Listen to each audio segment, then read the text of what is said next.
benvenuti a sa prima ciacciarrata de Scienze in Sardo del 2024. Deus eu Ricky Murgia, cercadori sardo di Sterrao su Gran Sasso Science Institute. Oggi eu cominciare una serie nuova de video in speciale mera.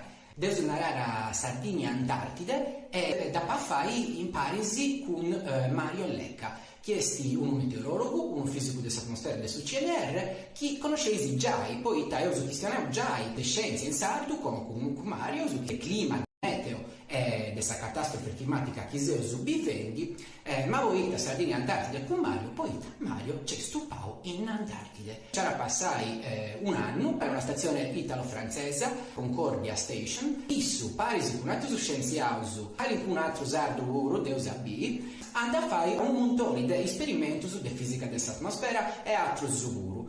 Scovia in un tappoetta, Mario sta raccontando tutto, era si manietto.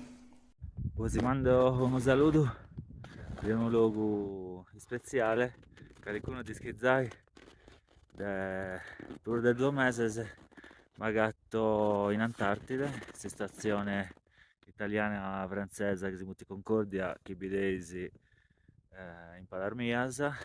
Poi seguire progetto di fisica dell'atmosfera e del clima. Questa missione in Antartide italiana è organizzata su PNRA, che collabora con su CNR con questa parte scientifica e con Sanea con questa parte logistica. Faccio bene su Fizio mio, e sei pensando poi se questi andando a casa e che no, che questa pressione atmosferica è commenta che si usa a battere 1000 metri di altezza e non che si usa a 3000 per un manco.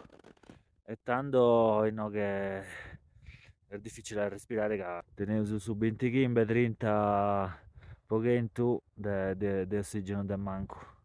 Come vi saluto con Riccardo ho deciso di fare un po' di video se può contare si vari studi di noghe come si vive, chi tenesi qualcuna domanda che sei curioso per rispondere pure. Saluto a tutti e saluto a Riccardo.